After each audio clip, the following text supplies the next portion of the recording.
The receptionist slid the folder back across the stone counter and crossed a name off the morning surgery list before the man in front of her had finished speaking.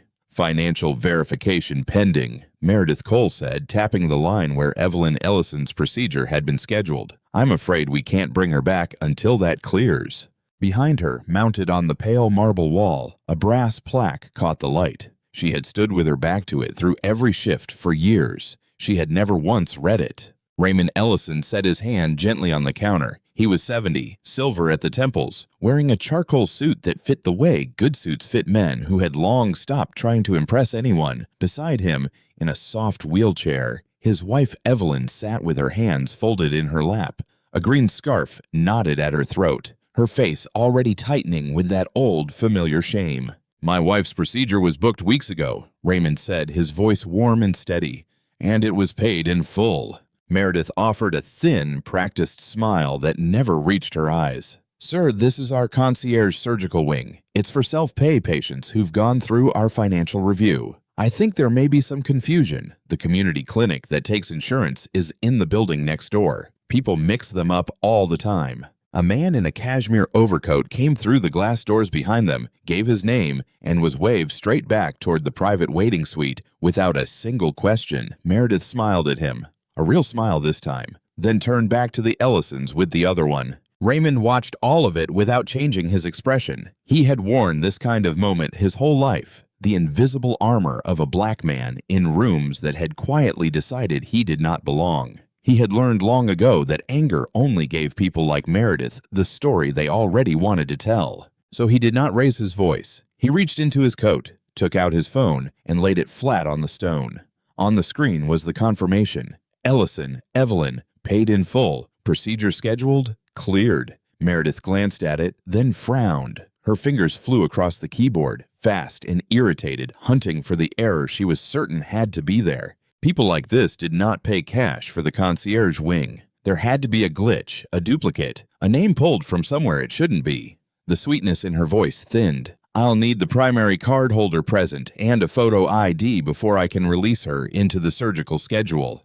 "I'm her husband," Raymond said. "I'm right here." "That's not the same as the account holder." "Sir," Evelyn touched his sleeve. "Raymond," she whispered, "let's just go, please. I don't want a scene. We can reschedule somewhere else." He heard what lived beneath her words, the part that had nothing to do with surgery, the part that was decades old, the way the woman behind the counter had looked at them, as if they were a smudge on her clean floor. "We're not going anywhere," he said quietly, and his hand settled over hers on the armrest. Then, still calm, he turned back to Meredith. "Her procedure was approved by a surgeon. Tell me which physician signed the cancellation and write the reason for the delay somewhere I can read it." Something in the way he said it, the precision, the ease, made Meredith pause for half a second. Then her certainty closed back over her like a door. "I'm just following our intake safety policy," she said. "People in your situation get confused about which wing they're in all the time. Let me bring our patient relations manager down. She can walk you over to the verification desk on the lower level." The lower level, the verification desk. Each phrase was a soft hand on the back, steering them toward the exit. Evelyn's surgery had been weeks in the planning. A delay was not an inconvenience. It was a risk to her heart. And the woman behind the counter was treating it like a billing dispute with a couple who had wandered into the wrong room. Raymond did not move toward the lower level. He did not move at all. "My wife has a scheduled procedure," he said, "and a heart that doesn't have time for your verification desk. We'll wait right here." Meredith's jaw tightened. She reached for the phone the way she always did when someone refused to disappear on cue. As she lifted the receiver, Raymond let his eyes drift, just once, to the brass plaque on the wall behind her head. The one she had stood in front of for years and never read. He knew exactly what it said. He had every reason to, but he wasn't going to be the one to tell her. Meredith did what she always did when someone refused to leave. She made it official. "I'm placing this file on financial verification hold," she announced, loud enough for the waiting area to hear, as if saying it to the room made it true. She clicked a field on her screen, and Evelyn's slot turned gray. Per safety policy, until it clears, she can't be brought back. It was a clean move, the kind she had made countless times. One saw a phrase, no raised voice, and a couple she had decided didn't belong was quietly pushed out of the schedule and toward the door. The policy did most of the work. She only had to aim it at the right people. From a chair near the window, a man in a cashmere overcoat lowered his newspaper. Sterling Vale had been coming to the Aldridge for years. He knew exactly how this counter worked because it had always worked in his favor. "Meredith," he said, "their file's showing cleared. I can see the green from here." He gestured at her monitor. "You ran my billing after my procedure recently, not before. Why not bring them back and sort the paperwork later, the way you do for the rest of us?" Meredith's smile went flat. "Mr. Vale, I appreciate that, but I manage intake safety for this wing. I'm not going to compromise it." "Safety," Sterling repeated and let the word sit there before he returned to his paper. "Oye." He did not look convinced, and he made sure she saw it. Then a second voice came from the corridor behind the desk. This one not a guest. Nurse Jalen Okoro had come up to collect his next patient. He was already in surgical scrubs, a tablet under one arm. He stopped at Meredith's shoulder, read the gray line on her screen, and his face changed. "This patient was approved for surgery recently," he said. "Dr. Rivera signed off himself. I prepped her chart this morning." He looked at the field Meredith had just toggled. "I'm not going to write unverified on a chart that's already been cleared by a surgeon. That's not a billing note. That's a medical record." "It's an intake matter," Meredith said, "not a clinical one." "Delaying an approved cardiac case isn't an intake matter," Okoro said evenly. "It's a clinical one. I won't sign it." For the first time, the certainty behind the counter cracked just slightly. Through all of it, Raymond Ellison had said nothing about who he was. He simply asked the questions of a man who knew this kind of building from the inside out. "Which physician has authority to cancel an approved slot?" he asked. "Does your policy require that signature before the slot is released? Or after?" He was not guessing. He knew the answers. He was watching Meredith discover that she did not. She reached for the phone. "I'm calling my manager." "Call the medical director," Raymond said.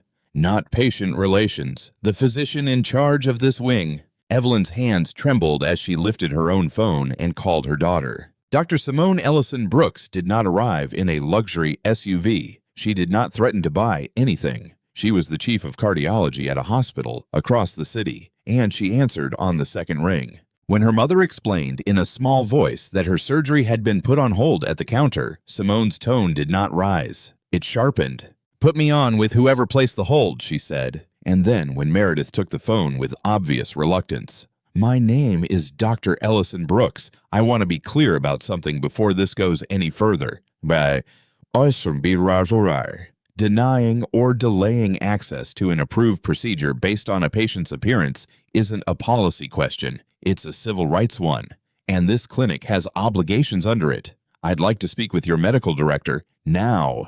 Meredith's hand tightened around the receiver. "I'm sure that won't be necessary." "It's already necessary," Simone said. Minutes later, a door opened down the corridor, and Dr. Leland Crow came toward the desk, the clinic's medical director. Gray-suited, unhurried, he wore the look of a man pulled from something important. "What's the issue here, Meredith?" he asked. She began explaining intake safety, verification, a couple who had likely wandered in from the wrong wing. Crow listened with half an ear, his eyes moving over the screen. Then they dropped to the name printed at the top of the chart. Ellison. He stopped. He read it again. Then slowly, almost involuntarily, his gaze lifted past Meredith's shoulder to the brass plaque on the wall behind her, the one she had stood in front of for years and never once read. The color drained from his face. He looked at the plaque. He looked at the calm, silver-haired man standing at the counter beside a wheelchair, and he understood, all at once, exactly whose surgery his receptionist had just tried to cancel. "Oh, no," Crow said quietly. He reached past Meredith, turned the brass plaque slightly on its mount so the whole desk could see it, and let the room read what she never had. The Ellison Cardiac Technique, established in honor of Dr. Raymond Ellison, whose work made this wing possible. The man Meredith had been about to walk down to the verification desk was the surgeon who had invented the procedure the Aldridge Clinic put on its brochures. He had not come here to be treated. He had come to sit beside his wife while someone repaired her heart. No one gasped. The quiet that settled over the desk was slower and heavier, the quiet of trained people realizing they had nearly let one receptionist's certainty cancel the surgery of the founder's wife. Nurse Okro looked at the plaque, then at Raymond. Something in his shoulders eased, as if a thing he had suspected had finally been named. Meredith's eyes moved from the plaque to Raymond and back. The blood drained from her face by degrees. "I didn't," she started. "There was no way for me to know who—" "That's the part I want you to sit with," Raymond said. He did not raise his voice. He did not lean across the counter. He stood exactly as he had when he walked in, calm, unbothered by her panic. "I didn't need you to know who I am for my wife to deserve her surgery on time," he said. "If my name weren't on that wall, you'd still have sent us downstairs. You'd have done it just the same. So tell me, how many people did you send down there who didn't have a name on a plaque to save them?" Meredith had no answer. There wasn't one. Then, the way people do when the floor goes out from under them, she reached for the one thing that had always held her up. "Dr. Crow, I've worked this desk for years," she said, her voice climbing fast. "I have people who vouch for me. The donors know me by name. If I'm removed over a billing dispute, I'll be making calls of my own. There are members here who will not be happy about how I'm being treated." It was the same move she had made all morning, the appeal to who she knew, who mattered, who would close ranks around her. It had worked her whole career. It did not work now. "The members you're naming," Crow said quietly, "are exactly who I'll be answering to when the board asks why an approved cardiac case got canceled at my front desk. You're not a witness I want, Meredith. You're the reason they'll be calling." He looked at Okro. "Take Mrs. Ellison back. She's on schedule. Rivera is waiting." Meredith's hand remained on the counter, trembling now. The world she thought she controlled had come apart in moments, and she was the last one in the room to feel it fall. "Your badge and your terminal access," Crow said. "Now, you'll be walked out the way you walked people out all morning." A security escort came, not to drag anyone, only to stand beside her while she gathered her things. As they led her past the desk, she passed directly under the brass plaque, the one she had stood in front of for years and never once read. She read it now. Her own voice came back to her, the soft phrase she had used without a second thought all morning. "People like you get confused about which wing they're in." It followed her out the door. But the consequence did not end with one badge, and Raymond quietly made sure of that.